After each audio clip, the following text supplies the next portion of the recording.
questions and how it relates to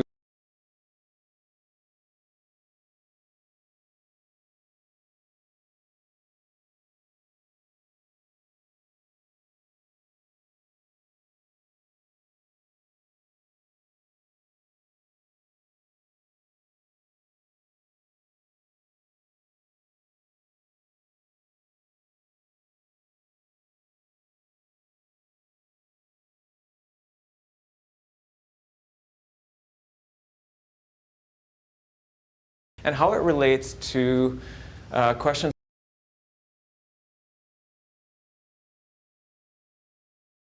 Okay. So thank you, Lauren, for that nice introduction, and thank you all for coming. I am going to stand here sometimes, and maybe I'll sit here sometimes, if that's all right with you. If I move around a little bit, maybe I'll walk. I will just start by introducing myself a little bit as to why a white guy who didn't grow up in this community, who's not from this community, is giving a talk on membership here, which may come across as a little odd. And maybe in some ways, I think it is quite odd. And then I'm going to launch into this presentation, which is a history of, kind of a history of how, part of the story of how we've got to this point, I think, in Kahnawake, and the story of membership in Kahnawake, and how it relates to questions of membership and citizenship, not just here, but also in other Indigenous communities, right? Because this isn't only a Kahnawake issue. There are things that are specific to Kahnawake, but there are also things that are similar to other Indigenous communities, especially worldwide. So I'll just come to my notes, and that way I won't get lost, and I'll be less rambly if I keep my notes. So again, thanks for inviting me. My background, as Lauren mentioned in the introduction, where I realized that some of my sentences are too long, I need to write shorter sentences, is that, that my background, my family background is European, right? So my ancestors are indigenous to another continent, came here, and in the case of my mother's side, benefited from indigenous dispossession, became farmers in Illinois on land that had been taken not too long before. I haven't done my own genealogical work to find out exactly the connections, but I know that we benefited from that. And on my father's side, the immigration is more recent. They were ethnic Germans from Hungary who were actually dispossessed themselves because they were German. Nobody liked the Germans after the Second World War for some reason. And a lot of Germans were kicked out of all Eastern Europe and sent back home to Germany, where they weren't welcome either because they were peasants from other places who spoke funny German. And so they immigrated to Canada here. So that's a little bit about my background in terms of my own family history. So some of my own interests here, part of my interest is in these kind of questions about land, questions of agriculture. That's one of the things that got me interested in questions of land in Kahnawake. History of land use, history of land ownership, and history of colonial dispossession, how it was done, how nation states dispossessed indigenous peoples, and other questions like that. So my focus on Kahnawake was partly because I was at McGill. I was already at McGill. I was looking for a historical subject. And I was in the archives looking at all kinds of things, and I encountered the Wallbank Survey, which was a land survey that was done here in Kahnawake in the 1880s. And there's incredible data set and incredible archival materials related, like a really rich snapshot of Kahnawake at that moment in 1880. So oddly, I encountered Kahnawake kind of for the first time in the archives in Ottawa. And then I knew that if I was going to work on Kahnawake history, there's no way I could just hide away in the archives. So it's been a really enriching experience these last 10 years to come here, meet with many of you, and to also have my work reviewed by many people in the community here too. It's been important for me before I publish something, in many cases before I present a new idea, to run it past people from the community and get feedback, right? And it's not necessarily that everyone's always going to like what I say, but people need to know what I'm doing. So this is one of the reasons I'm also glad to be here. I'm writing this article on membership, history of membership, and who more important to hear what I'm saying than you. I need to hear your feedback as well to what I'm saying here as well. So I'm very interested in your questions and your comments. Why am I writing a history of membership and citizenship and eviction? It's relevant, right? As historians, I think sometimes we struggle to be relevant. A lot of people think history is irrelevant. And this is a question where people in Kahnawake are, I think, living a conflict that needs to be understood historically, right? So that's where I feel a historian's contribution can come in. Of course, I don't have all the answers, right? So please don't take everything I'm saying some of this is tentative. A lot of it is coming from archival material. A lot of it's coming from Indian Affairs documents, right? So there's bias in those documents. Some of it's coming from court records. Court records have their pluses and minuses. Some of it comes from newspapers, like old newspapers, right? That has its pluses and minuses too, right? We know when the Gazette reports something on Kahnawake, people who know something about the issue usually have a problem with something that's written there. Same with any kind of journalism about anything. So even historically, it's the same thing when we look at historical newspapers. We have to take everything with a grain of salt. So that's a really long, rambly introduction to this. But more broadly about why I want to write this article or I've already started writing this article, is because I think it's topical and an important issue. What Kahnawake is facing here isn't just a Kahnawake issue, it's a global issue faced by Indigenous communities as they try to assert their sovereignty, try to govern themselves according to their own laws. The other reason I think it's important is because these questions are often reported in the media in an incomplete way, right? Reporters are in a hurry. They have to get their, at least one, maybe two stories written that day, and sometimes they are writing very quickly and don't have time to do a lot of background research. And so the public is often getting this impressionistic idea about what's going on, right? So as a historian, I can dig a little bit deeper. Those of you who come here are digging a little bit deeper, and many of you have already. And actually, that's one of the things I've found encouraging in this whole question, even if it's a difficult and divisive issue in this community, is that it's encouraging to see people engaging in really, I think, in many cases, constructive debates and arguments about this that are digging deeper, going beyond the surface. The other thing that this does, this kind of article can do, is it sheds light on the way colonialism works. And so in order to understand the membership issue, I think we have to think of it in terms of a colonial issue. If Canada didn't exist, if Kahnawake was its own nation state, hypothetically speaking, it could control its own membership policy in a different way, right? The fact that Canada has been involved in membership in Kahnawake for 150 years means that this is a colonial issue. And so by understanding how this all worked, we can understand how the processes of colonialism work as well. And they continue today, right? This is an ongoing process. It's not, all of you know, it's not a process that stopped at some point. So the other thing I want to make absolutely clear is I'm not taking sides in this conflict. And I do not take, and the reason why I'm not taking sides isn't because I'm afraid. It's because I don't understand what it's like to live here. I don't understand what it's like to be evicted. I don't understand what it's like to need to evict people, and I don't understand how it feels to be in Kahnawake, right? Because I don't live here. So I don't think it's my place to give my opinion on this issue. And so if you ask me about those questions, I'll probably take you back in time to a time when I know something a little bit more about it, before 1900. But of course, everything today is related to the past, so there are ways to make these connections. Okay, that's, again, a more rambly introduction.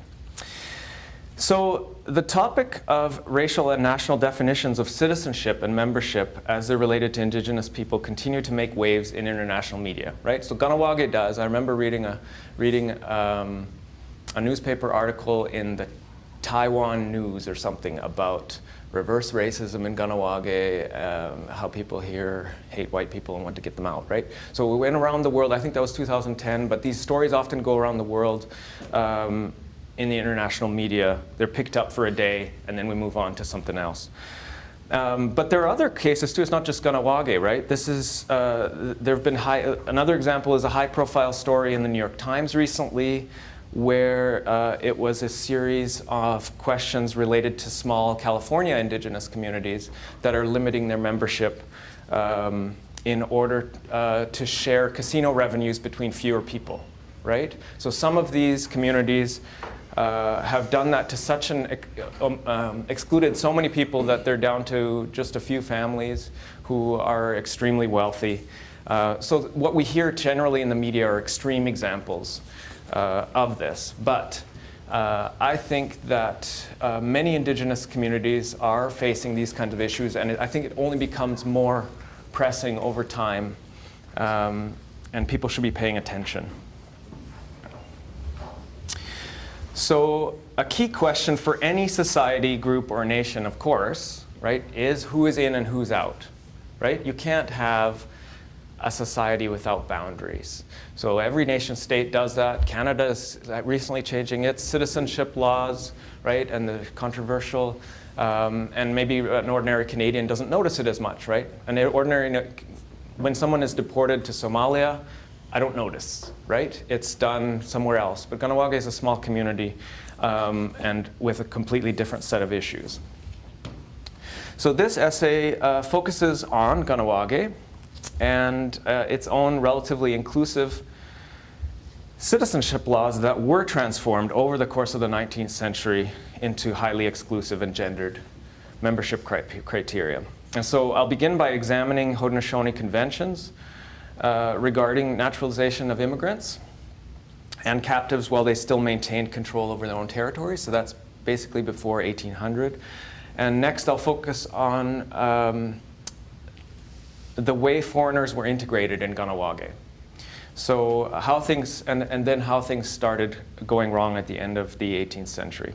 And then I'll follow colonial developments through the 19th century to show how matrilineality in Kahnawake was transformed into patrilineality. And I'm not 100% sure how that happened. I'm not sure anybody is. But we can get at it through different ways.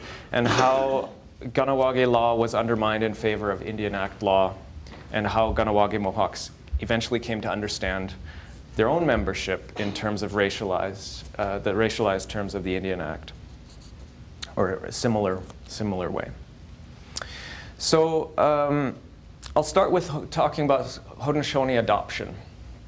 By the way, I had a PowerPoint and things didn't work out. We didn't have the right cord and everything. But as a comfort for you, it was just text. I didn't have any pictures. So I won't read some of those long quotes because it might be a little boring. But right now you would be looking at a slide that has my name on it, the title of the presentation. So you're not missing much is all I'm saying. Indigenous societies across the northeastern seaboard and the Great Lake region, especially the Haudenosaunee, were incredibly successful at making outsiders part of their societies. So much so that Europeans often expressed their surprise and frustration at the difficulty of assimilating Indigenous people into colonial societies, and how easily and willingly European individuals were integrated into Indigenous societies. Benjamin Franklin, one of the founding fathers of the United States, is quoted on this matter, talking about the difficulty of integrating Indigenous kids into white society. He said, "When an Indian child has been brought up among us, taught our language, and habituated in our customs, yet if he goes to his relations and makes one Indian ramble with them, there's no persuading him ever to return. But when white persons of either sex have been taken prisoners young by Indians and lived a while among them, though ransomed by their friends and treated with all imaginable tenderness to prevail with them to stay among the English, yet in a short time they become disgusted with our manner of life and the care and pains that are necessary to support it, and take the first good opportunity of escaping again into the woods, from whence there's no reclaiming them. So there's Benjamin Franklin talking, and he was very much inspired, the Declaration of Independence and the United States Constitution, very much inspired by Haudenosaunee political understandings of how to run, how to get along, how to have a federation. And another example is Cadwalader Colden, the Surveyor General of New York. In his 1747 History of the Five Nations of Canada, he mentions an incident in 1699 when few French captives could be convinced to return to the St. Lawrence Valley after the French arranged for the same peace treaty. So those were French captives in Haudenosaunee communities who couldn't be convinced to come back. And Colden reminds his readers that this incident can't be explained by the unpleasant nature of life in New France, but that the English also had trouble getting their captives back. So they basically wanted to stay. Both the English and French captives often wanted to stay with their captives after they'd been there for a while. And it was a great frustration for the colonial powers. One of the origins of the phrase "to go native" or "to go," I think that's the phrase, "to go native," which is pejorative, right? It's a way to say that somebody got lost in the wilderness and you can't get them back into civilization. So I skipped this big quote, but it talks about how the families of the people who had captives in Haudenosaunee communities would sometimes go there and cry and say, "Come back home, please. Like, we want you to come back with us." And people would be like, "No, you're not our family anymore." That sort of thing. So incredibly successful model of bringing people in, right, into Haudenosaunee communities.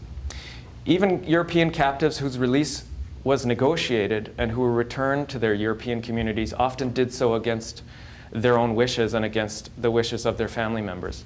Adoptees often physically clung to their adopted families and begged to be allowed to stay just a little longer. This was especially the case with children, but also in the case with women who had married into Haudenosaunee families. Another factor was that returned captives often lost their English language skills or their French language skills and often forgot their European names. This is especially the case with children. In these cases where there was no way to know their birth families, their physical descriptions were published sometimes in newspapers with the hope that someone would recognize them. But of course they had, they weren't children anymore, so in many cases there was no hope of finding their families.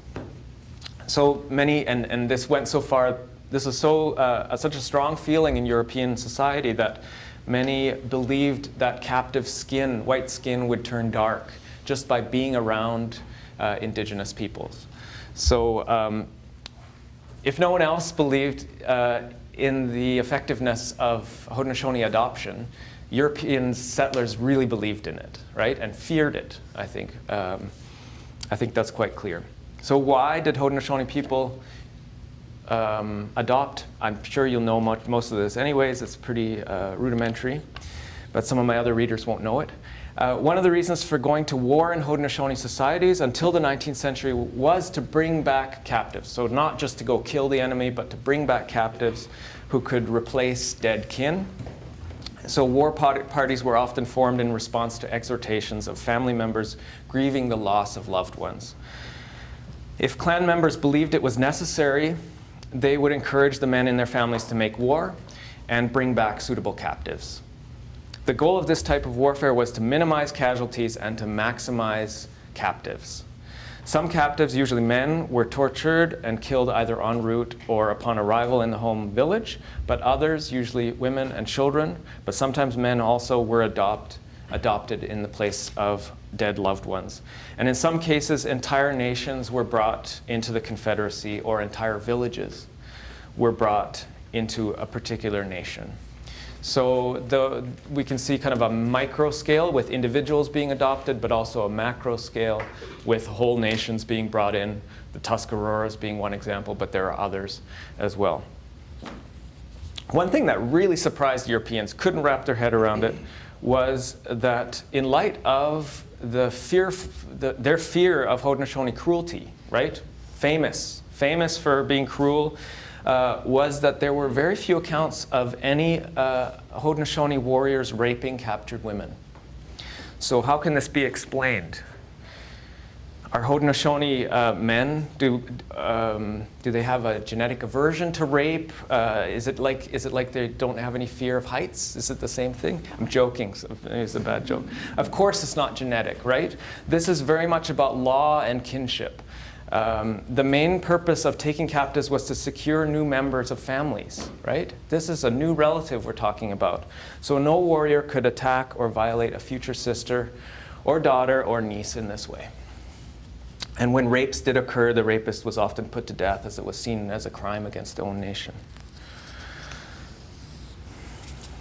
And so just, you'll all be familiar with the Great Law of Peace as well, which is the founding document of the Confederacy. And here I use the word document, not because it's a physical text, although today we have texts, right? But it is a kind of constitution in the same sense as any constitution, in the sense that it lays out the laws, it gives people a framework for building a political life. And this constitution was established long before European settlement in North America.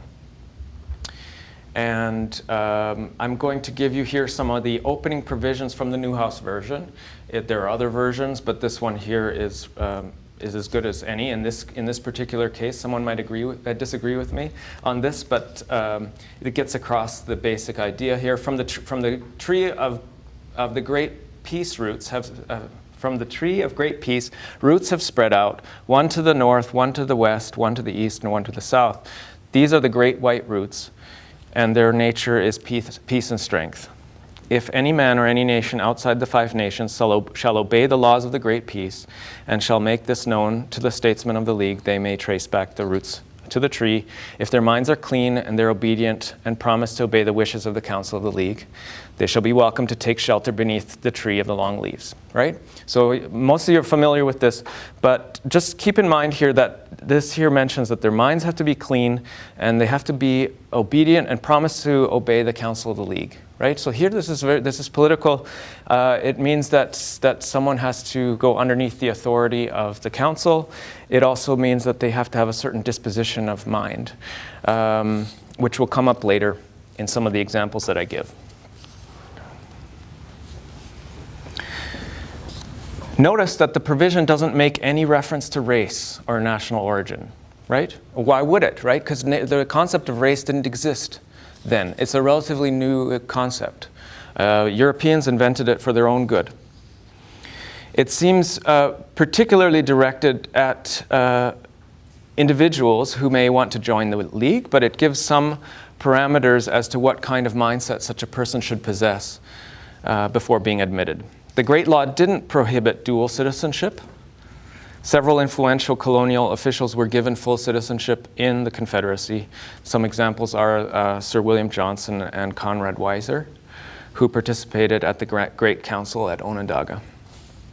And in none of these cases, as far as I know, was the adoption seen as dangerous or a threat to the Confederacy. And they were also all happening before the year 1800, which I think is a bit of a time when things started changing.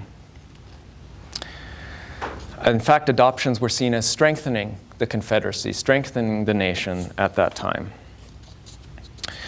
So now I want to look specifically at cases of successful adoptions in Kahnawake. I won't spend too much time on this, but Lafito, who was a missionary here, the very early days in Kahnawake in the early 1700s, described the adoption of a male captive in Kahnawake. And there are many other examples. New England captive James Smith is a famous example, and he wrote about it. He wrote a memoir about his experience being adopted here. And another famous example, some of you may know historian Carl Benn. He's writing a book on John Norton, who was adopted by Joseph Brant.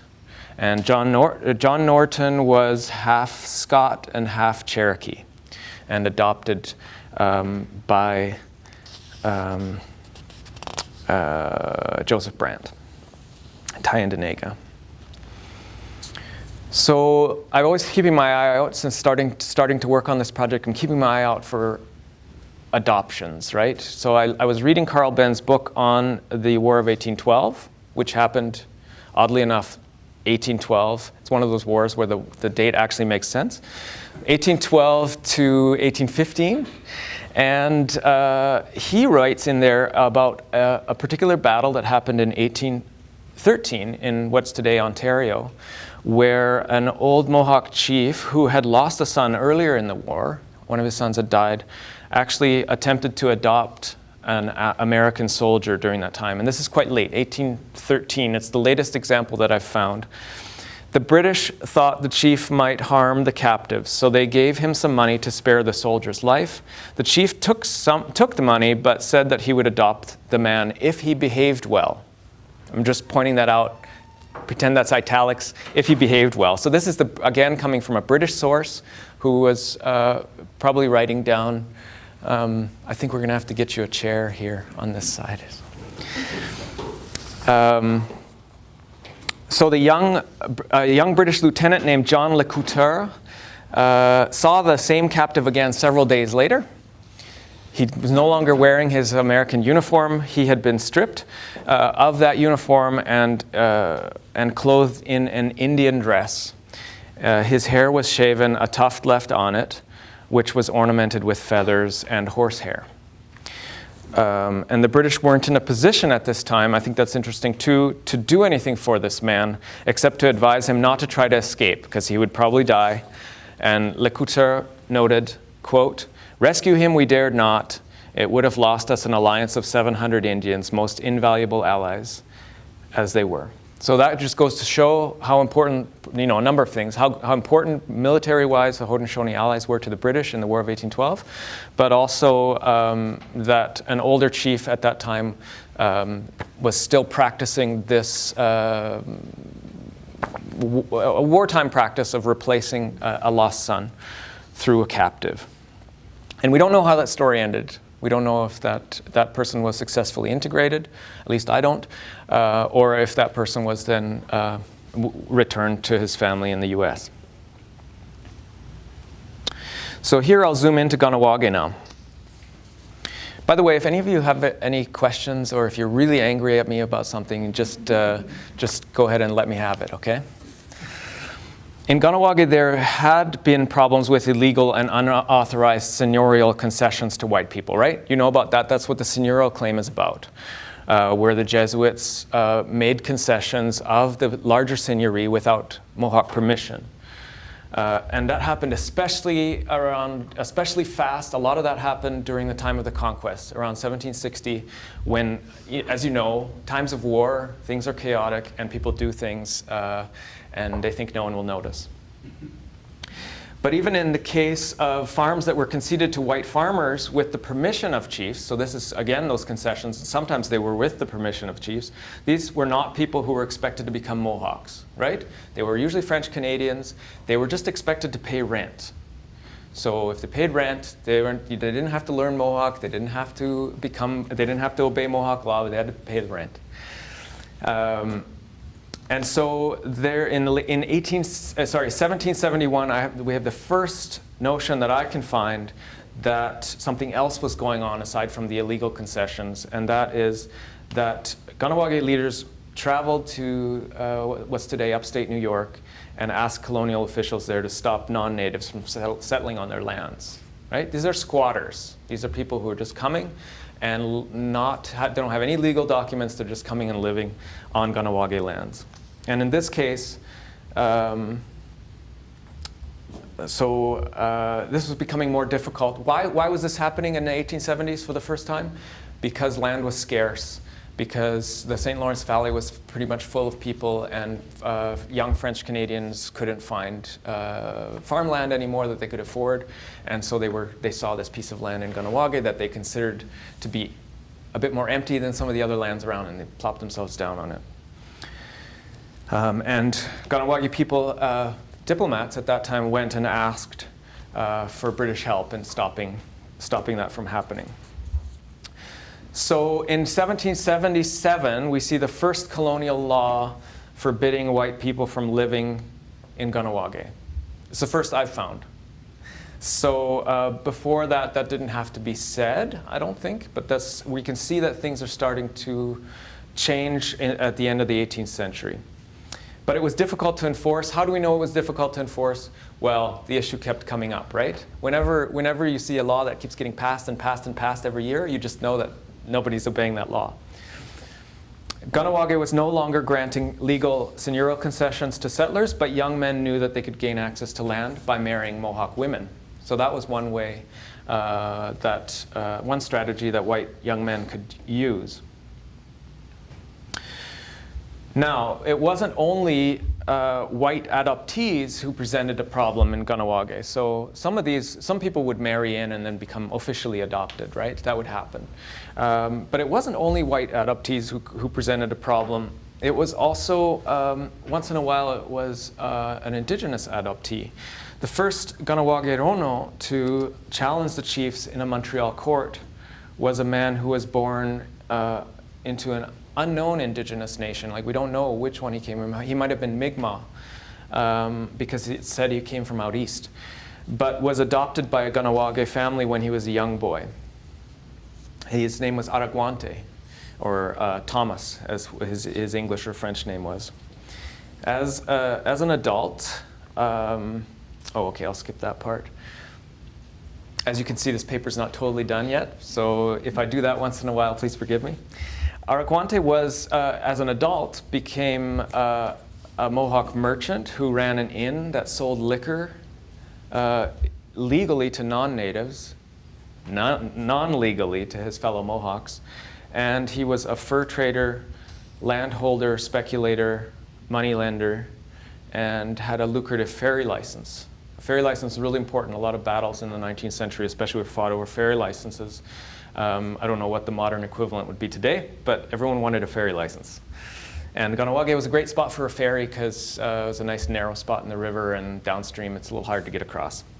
In the mid-1790s, he was described as a very wealthy trilingual man who lived as well as a seigneur, right? So he's a really wealthy, aggressive businessman. And in the 1790s, he was in his mid-40s. So I guess you could say his prime, maybe? An Irish writer named Isaac Weld met Araguante and was impressed by him, but later found out that he wasn't well respected in his community because he acted so much like a white businessman, and he didn't respect the ways of his people.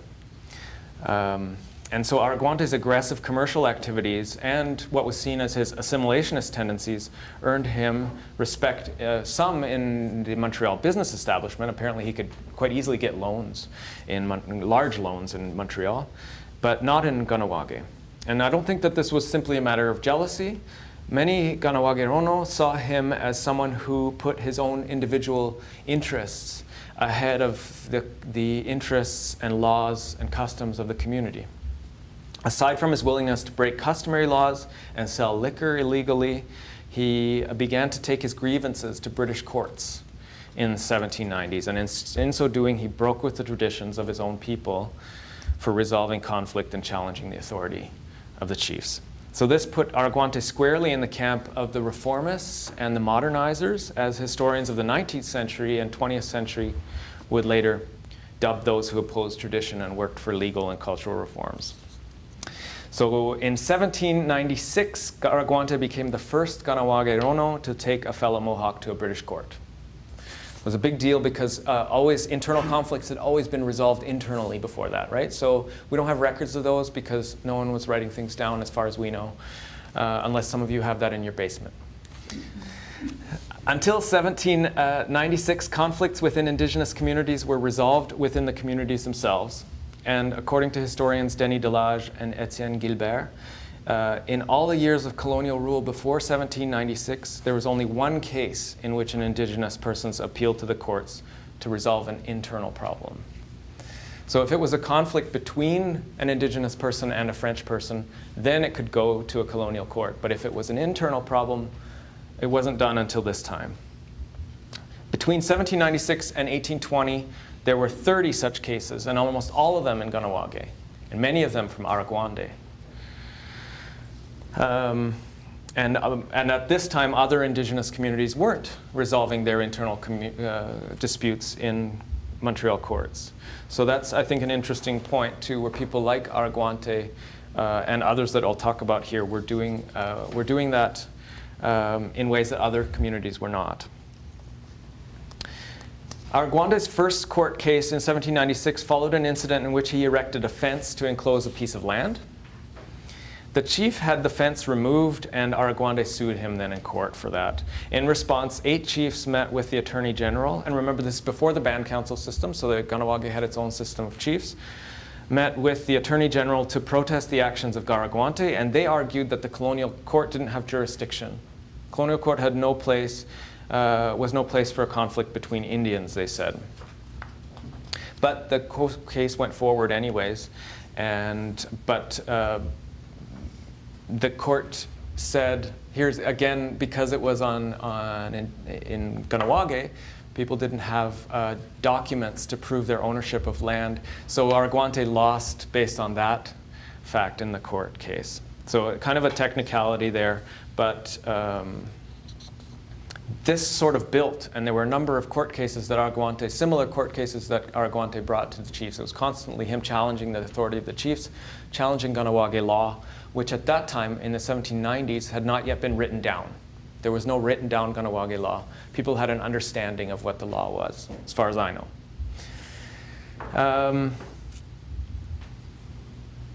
In one instance, it got rough, as you can imagine. Some of it sounds like not unlike some of the things that have gone on in recent decades here, in terms of threats and in terms of damage of property and such things. In 1806, a bailiff was sent to Kahnawake to arrest a man who Araguante had accused of threatening him. So Araguante had been threatened. He asked a bailiff to come and arrest that man. And then that bailiff was turned back by a group of 50 Mohawks armed with clubs and sticks. Right? So this is a really tense situation here, brought on by this battle. So at one point, things got to a point where chiefs gathered a crowd of people, and they went to Araguante's house, and they seized him and his wife, and they carried them both to the outskirts of La Prairie, and they dropped him there and his wife there, and they said that they had been banished, that they should never come back. And I think this is the first instance that I found, the first recorded instance of an eviction in Kahnawake, and that was in, I think, 1806. Now, this may also sound familiar to you. The eviction couldn't be enforced because the colonial courts wouldn't back the chiefs up on this matter, right? And Araguante also had some powerful friends.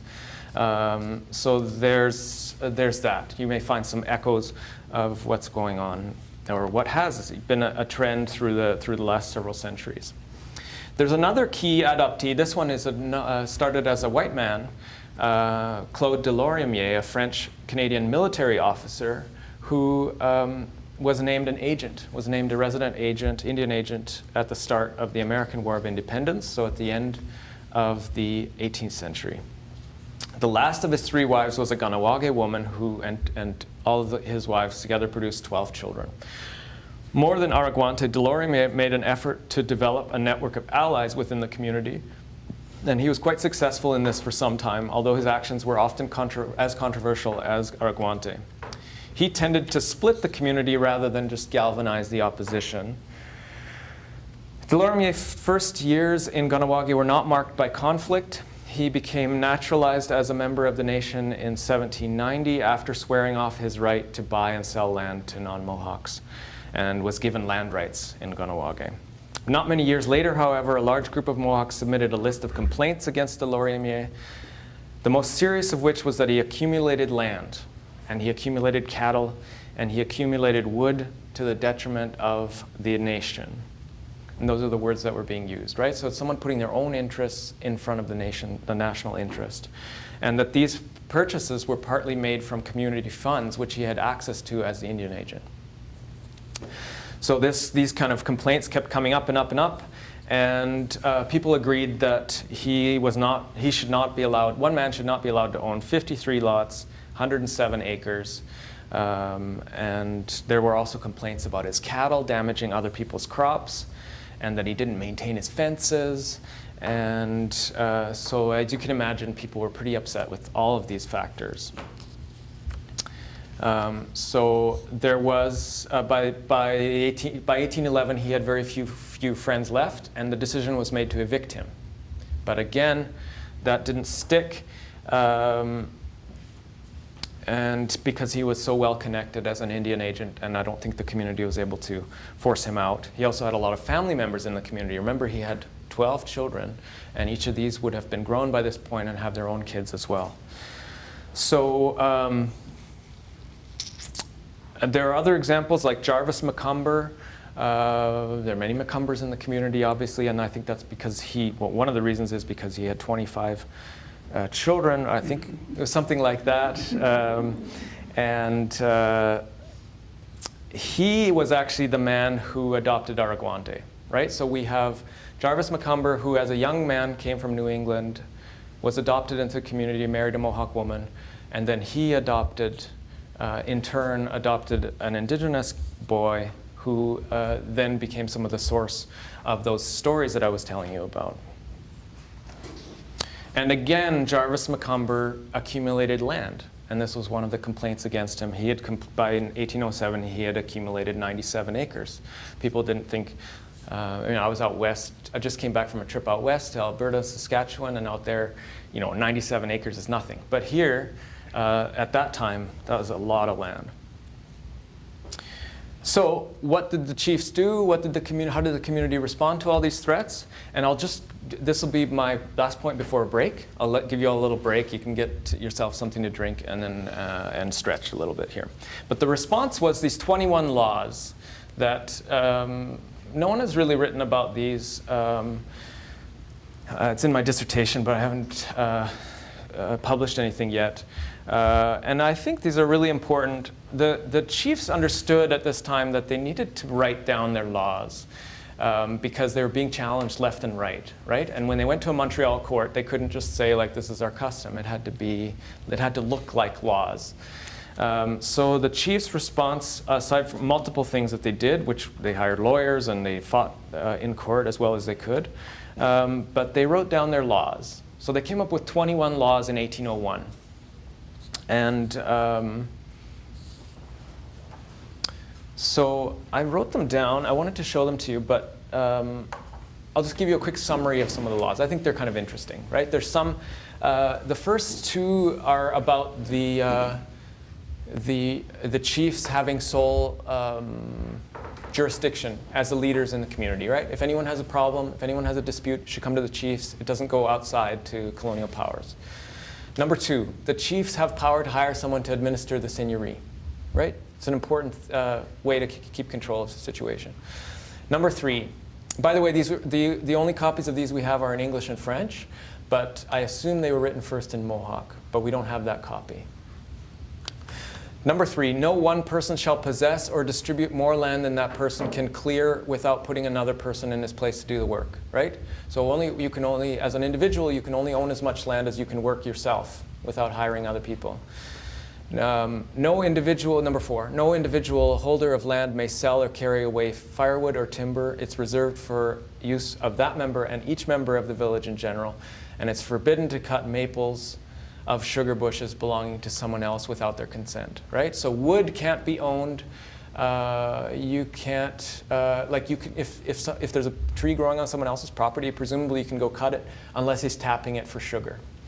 And I'm using he, I should say she also, because I spoke to Kahnawake about this earlier, and he seemed to think that in the original Mohawk it may not have been the same gendered language that we have here when we're reading it in English and French.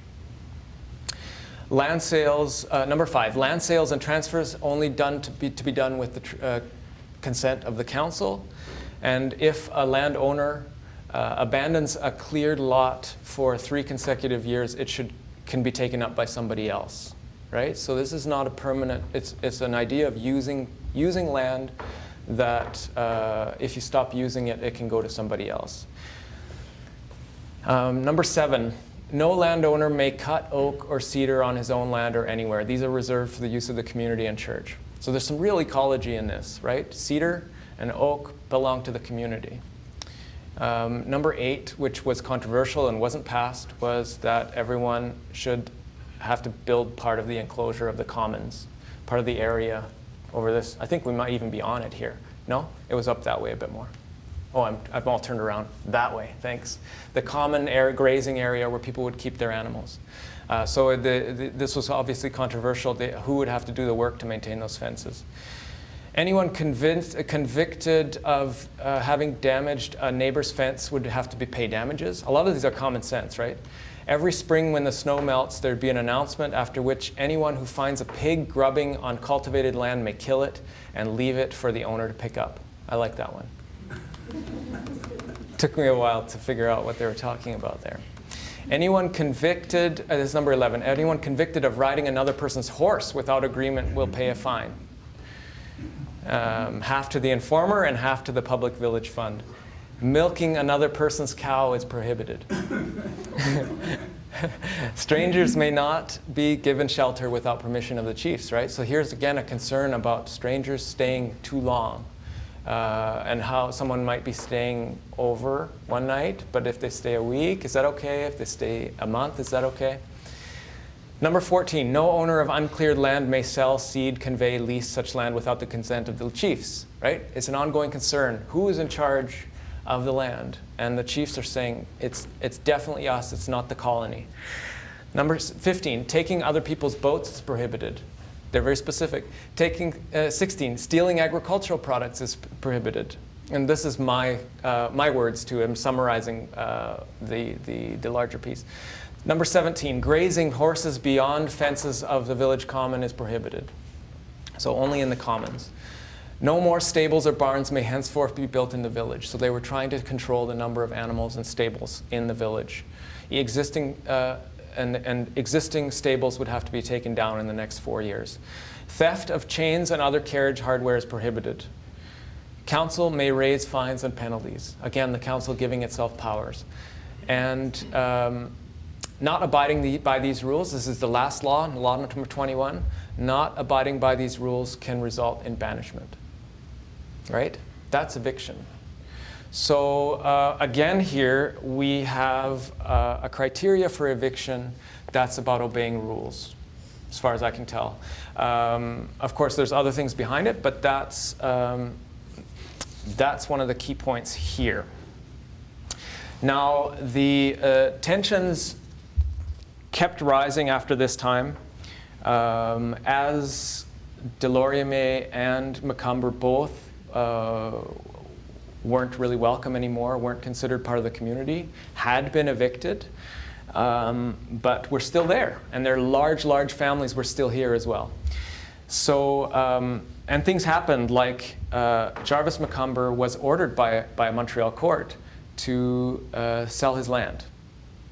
And he did that, but then he bought it right back, right? So you had people getting by. And also, Delorier, I guess they felt that they couldn't actually evict Delorier. He was an old man and somewhat respected in the community, but they decided that at his death, all his lands would go back to the community. And what happened at his death? Nothing. So that wasn't enforced, and the children, his children, inherited it. So an ongoing issue here. And why don't I just let you go for a little break. Let's reconvene in 5 minutes, and then I'll continue on. So where we got to before the break was that you could see things were heating up and would stay at a kind of there would be some tension that would continue for the next 200 years. But these incidents that I was describing with these particular individuals, I think people saw them as harbingers of things to come. So like maybe like an omen or like a warning of like what could be, right? And if you keep allowing people in the way these men had been allowed in, and that they would be adopted and they would accumulate land, what would be left of the community in a few decades, right? So I think everyone understood that, and that something had to be done, and that's where those laws came in at that time. So that was an attempt, as were many other attempts in the future. Was the colonial government interested in membership at that time, in the early 19th century? Not really. Not terribly. Why not? Because they weren't actually, like the communities, like Kahnawake was really self-governing in most ways, right? And so even though there were gifts that were given every year, they're called annuities, by the British Empire would give gifts. Why? Because the Mohawks were important allies, military allies, and even afterwards, gifts were still given out every year. But it was up to the chiefs to distribute those gifts, right? So the chiefs would decide who would get those gifts and who was allowed to be in the community and not. So it was only later on in the latter part of the 19th century when the Indian department got really interested in membership for the first time.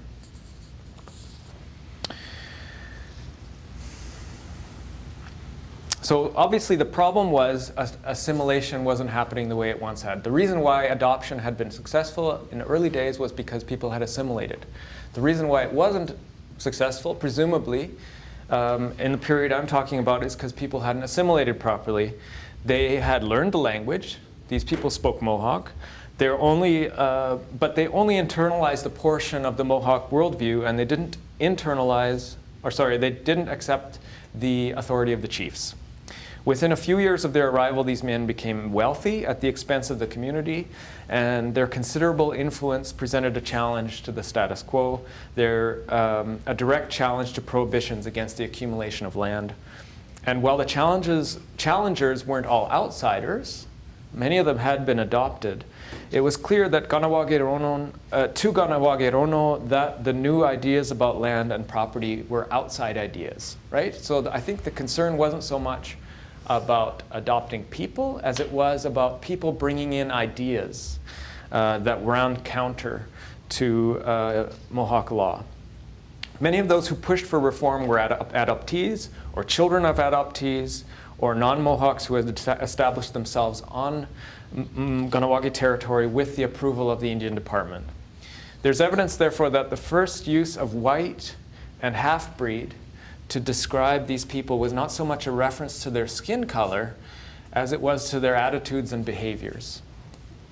So, of course, skin color was involved, but people didn't see things, I don't think, in the binary that people see them today in terms of race, or that people saw them later on in the 19th century.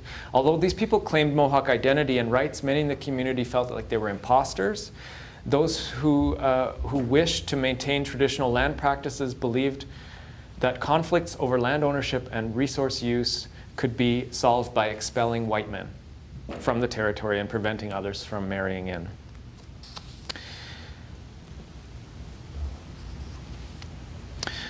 So here I'm just repeating myself a little bit.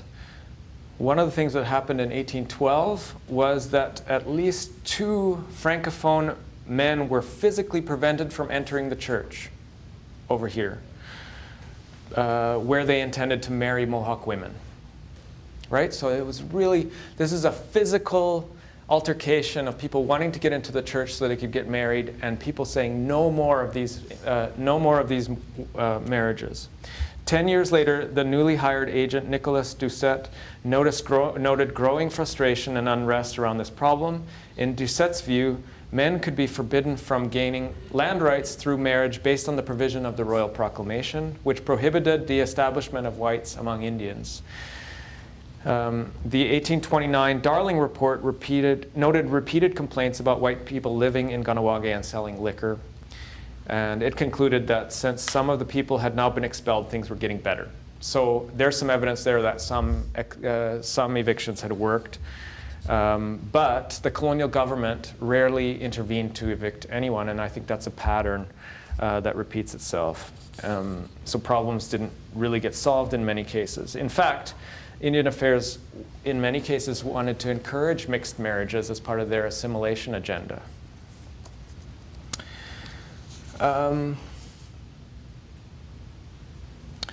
So the colonial government maintained an ambiguous position on the question of membership.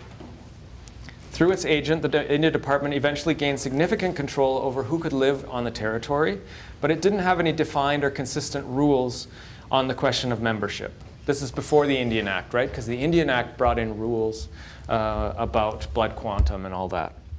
Permits were issued for those who had the favor of the department. So if someone wanted to live in Kahnawake, they would ask the Department of Indian Affairs for a permit. The permit could be granted or not later in the 19th century, and then once the permit was granted, then it would be very hard to evict those people.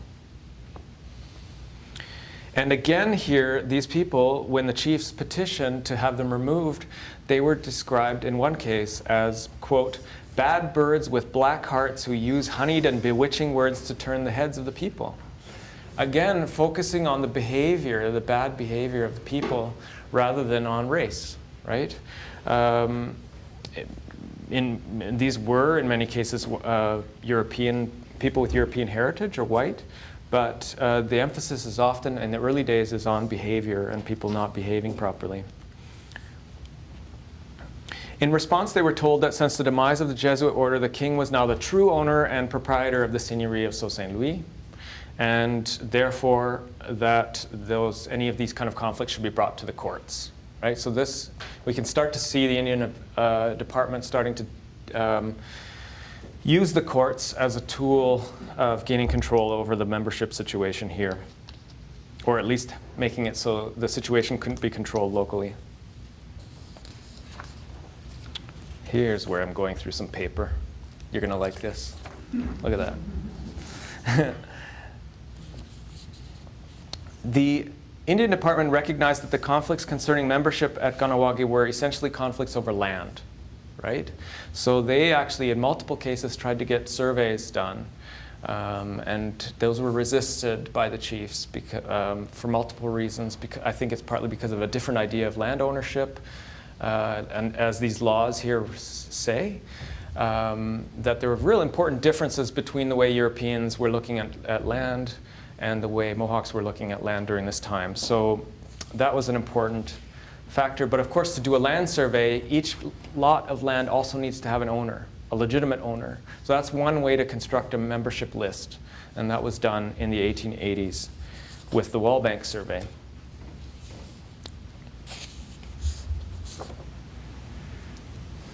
So during the middle of the 19th century, so we're getting to around the 1850s, the Indian Department was increasingly strident and ambitious in its Indian agenda, and its assimilationist agenda, what they called a civilizing agenda. And during the 1830s and 1840s, the newly constituted civilian Indian Department, instead of military now, focused more on First Nations in Upper Canada than in Lower Canada, because communities like Kahnawake already lived in permanent villages, and so were already considered to be more civilized than hunter-gatherer indigenous people out west. And so they weren't, communities like this weren't really the focus of that civilizing project at that time. But then in the end of the 1840s, with more and more settlers coming in, more and more indigenous communities were having harder time hunting, finding food in their fishing places. There was more competition for everything. A lot of indigenous communities were in big trouble. So that's when we see lots of petitions from indigenous communities, including Kahnawake, saying, do something. It's all going to be gone if you don't do something, and we're all going to die. It wasn't as bad here as it was in like some Innu communities and some of the more northern communities. But this is the origin of some of the first Indian legislation in Lower Canada, where the law was specifically to protect Indian land. So this is where we have the establishment of reserves. The first time people using the word reserves, around 1850, 1851, and it's the first time anyone ever referred to Kahnawake as a reserve, because before that it was a seigneurie. And also the 1850s is also the time when the seigneurial system was abolished. Right? So all this is going on at the same time. All the seigneuries are being abolished because the British think that they're feudal, backwards institutions, and it's, they want to have a good capitalist economy.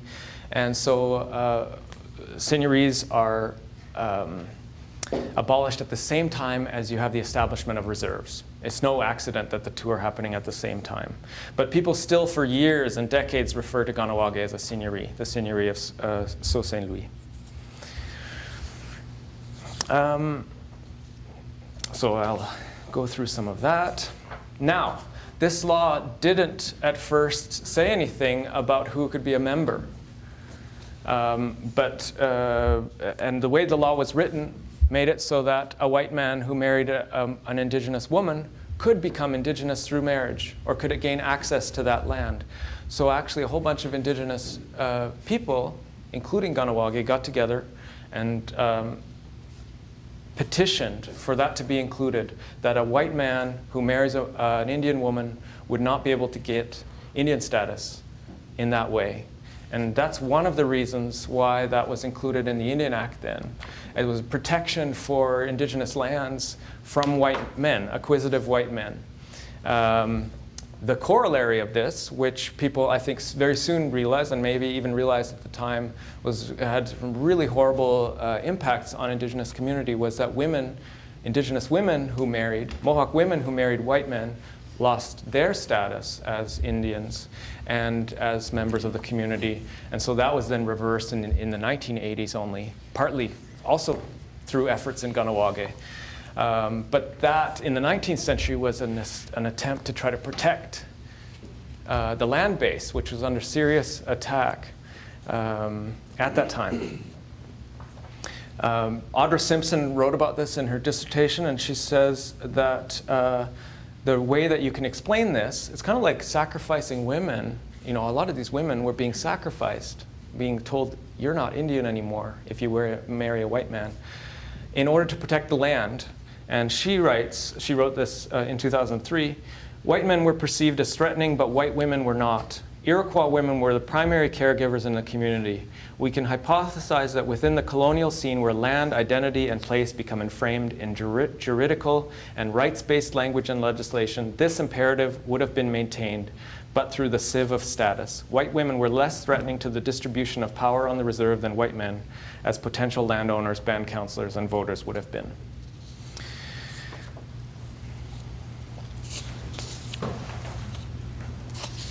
Yeah, look how quickly I'm going through all this. You're absorbing all this. Imagine you're absorbing all this stuff too. All right.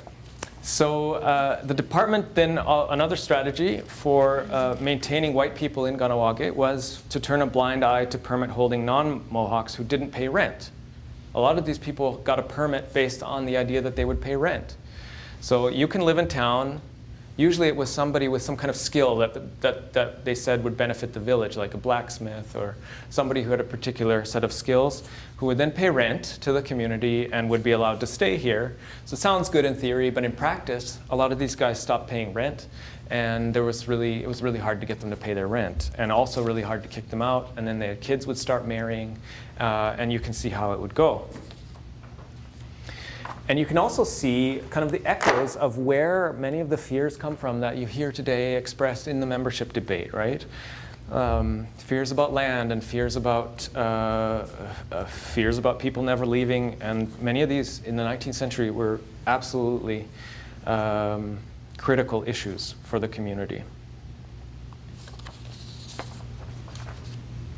So one important moment was a moment, there was a family, that the name is still around, a Milosh family, who today, as far as I know, don't bear any, probably well distributed in the community, but who at that time were considered to be white or Métis or half-breed, and were having their barns burned, were being threatened, were being there were eviction attempts. And there were threats in 1878 that were posted on the church door, which was the main place for it was the internet of the 19th century. And the threats through the social media of the church was that if you don't get out, watch out. Essentially, it was kind of vague, but then barns started burning, and sometimes on nights when it was really windy, and at one point almost the entire village burned down. And Ozias Milosh, who was I think the patriarch of the family at the time, went to save his animals in the in the barn and actually died in that fire. And then there was quite a bit of coverage in the Montreal press and all around about this particular issue, which was portrayed as being, you can imagine how it was portrayed. Wow, I'm already at my conclusion, you guys. That's how fast I got through all that. So, I'm jumping the gun because I had one more thing I wanted to tell you before the conclusion. 1886, there's a really interesting tribunal that was held here in Kahnawake. So we're talking about now the 19th century. 1886 is 2 years or 3 years before the Band Council was brought in Kahnawake. So, and before that, I don't think this is well known in the community. Before the Band Council was brought in, the Department of Indian Affairs refused to allow any new traditional chiefs. So there were fewer and fewer chiefs died. They were old, and people were unhappy with the governance of these very, very old men and very few men because they couldn't be renewed anymore. So that was one of the ways the department used to force the Indian Act on the community. But this was a situation in 1886 where, again, a family was considered white, and people wanted to expel them. And so in this case, the department had a tribunal, kind of like a court case. They brought in somebody, and they had witnesses here and there about what does membership mean in Kahnawake. So it's actually a pretty interesting case where the lawyer on one side is questioning people, what does membership mean? What does it mean to be an Indian? These kind of things. And this old man named Louis Norton, I actually don't know very much about him. I'm sure there are other Louis Nortons, but this Louis Norton was 74 years old in 1886. And so he was born, I think, in 1813. And so his life overlapped with Araguante's life a little bit. As a child, he knew who Araguante was. So the lawyer examines him and says, "Did you know Thomas Araguante?" And he says, "I saw him." "How old were you when you saw him?" "I could not say." "Did you know him as an Indian?" Right? So he's trying to get at what's an Indian. "I could not say if he was an Indian or any other race," says Louis Norton. And then the next question from the lawyer is, did he look like an Indian? But then look is crossed out and it's written live.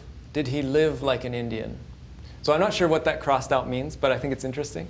And then the answer was, "I cannot say if he lived like an Indian, but he always acted in a way to disturb Indians." Right? So the lawyer is trying to say, like, did he look like it? Maybe. And then the answer comes down to how he's behaving, right? The next set of questions. Did you ever hear it said he was not an Indian? "I never heard he was not an Indian. I always heard he was not a member of the band." So this is because Araguante was evicted. "Did he speak the language?" says the lawyer. "He spoke the language because I heard he was brought here when he was a child." Question. "Did you know his wife? Did you consider her an Indian?" "I saw her. She was dressed as an Indian, but I do not know where she was from." And then another interviewer comes and asks the same Louis Norton some more questions. "In those days, was not everyone residing on the reserve looked upon as Indians?" Right? That's an interesting question.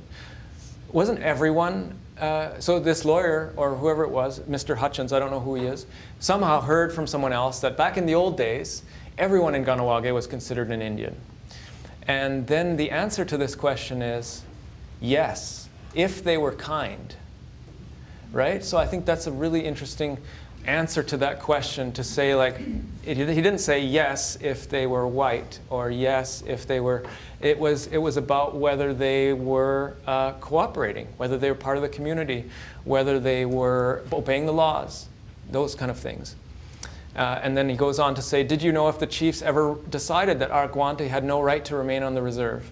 Answer, "All I know is that the chiefs were after him to expel him." Question, "Did they expel him?" Answer, "They sent him away, but he came back."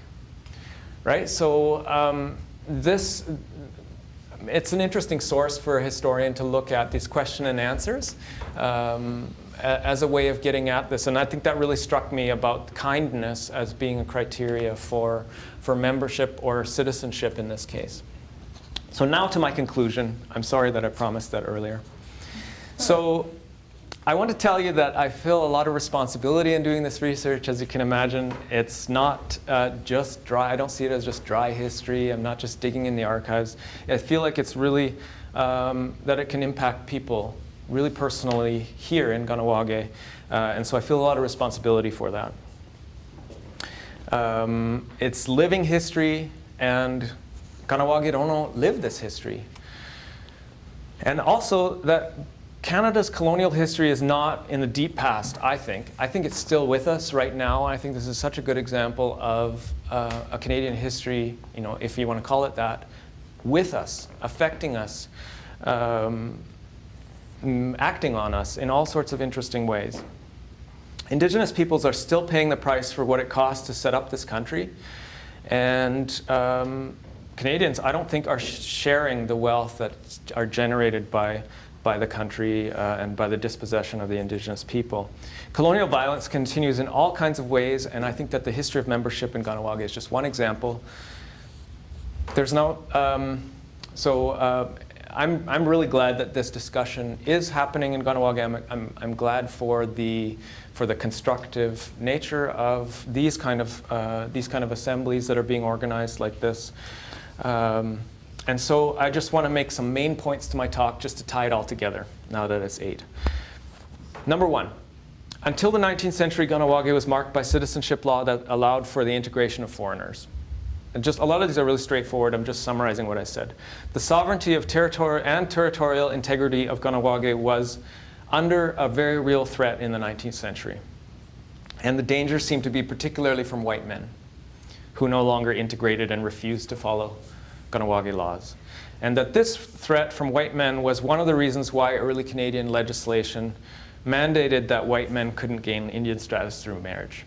This provision was seen as a critical way to protect Indigenous lands. Over the course of the 19th century, Kahnawake and other communities lost control over their membership lists, which meant that evictions could only be accomplished with the approval of the department, unless there are other less formal ways that are being used to evict people. This power transfer was already established by the time of the Indian Act Band Council system, right? So already before the Band Council system was in place, the power of the chiefs had already been eroded. The budgetary power of the chiefs had already been gone for 20 years before the money was already in Ottawa's hands by the time, almost immediately after Confederation. The Indian Department had an unofficial policy of encouraging intermarriage and actively supported white people who lived in Kahnawake against the wishes of many Kahnawake Rono. And this was, again, late 19th century ideas about race that were at play here. Kahnawake citizenship rules themselves were not originally race-based. One could become a citizen in a number of ways, and good behavior, as I pointed out, was key. Obeying the laws, etc. Over the course of the 19th century, conception of citizenship and membership became increasingly race-based. Older conceptions of belonging did not depend on racial characteristics or genealogy. Now race became a key factor in determining membership.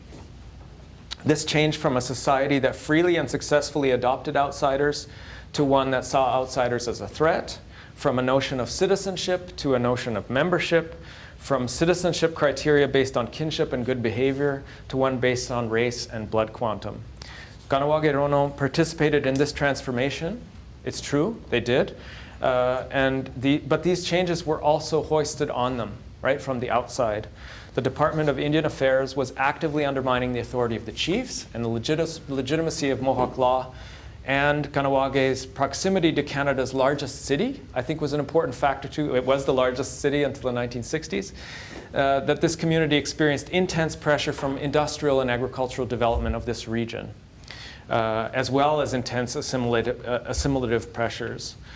Another way to say all this is that in the 19th and 20th centuries, Canada colonized Kahnawake. Like I think it's a harsh way to say it, but I think that's what Kahnawake has faced, and that ever since then, Kahnawake has been attempting to extricate itself from that predicament in all sorts of ways. And I think that continues today. And that membership is a continuing battle. I know that it's really hurtful for a lot of people. I'm also heartened to see the debates and the discussions. And I hope that my contribution can be useful in that. And I look forward to your questions and comments. Thank you so much for your attention.